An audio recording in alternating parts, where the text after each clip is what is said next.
What's going on, ladies and gentlemen? My name is Kevin Jackwitz. This is the Kaged Review, and this is a little bit more talk about Game of Thrones Season 8, Episode 3.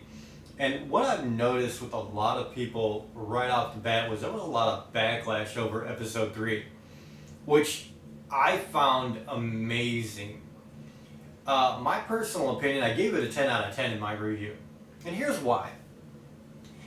When I made my predictions, I said they were going to kill the Night King in the battle with the North and the dead before they went down south to King's Landing.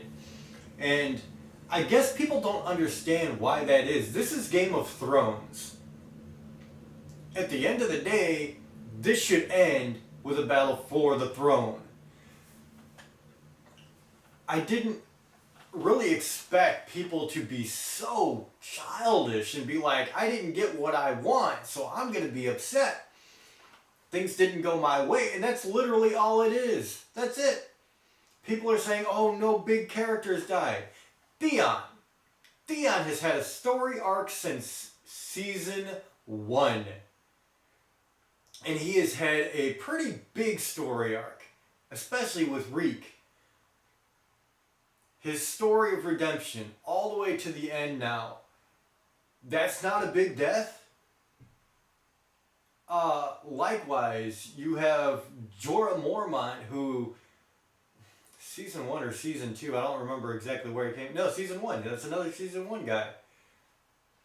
Who has had another big story arc with Khaleesi. And so many kind of like side stories going on with him. And he dies defending Daenerys. That's not a big death, apparently. Beric Dondarrion, the leader of the Brotherhood Without Banners. The guy who has been built up with the storyline since his introduction to the series, and then you find out what his mission is, and he dies doing it. Again, not a big death. People are just assholes sometimes, and that's just the first thing that comes to mind when I hear this stuff.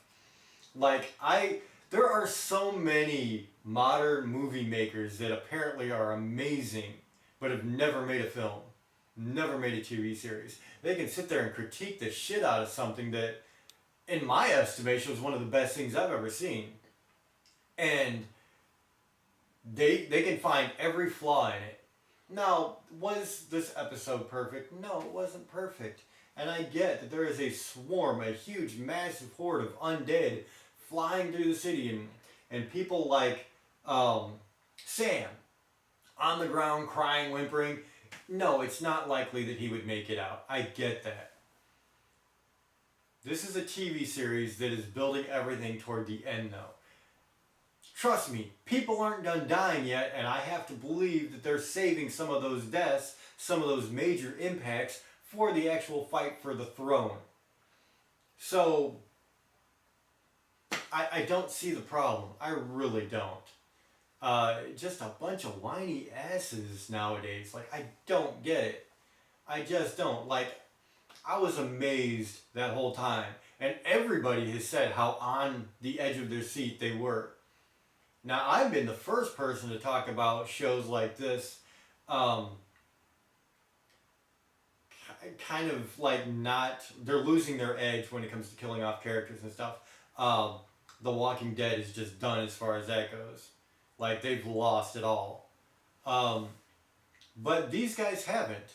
They did kill off some major characters. Maybe it wasn't the major characters you were hoping for, or you thought should have been killed. But there were major characters killed.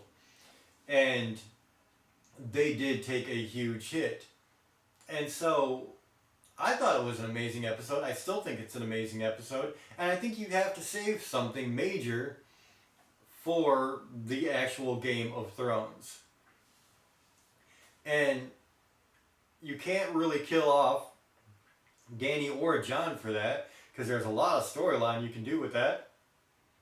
Jaime, you've got the Bronn situation. Tyrion, same thing.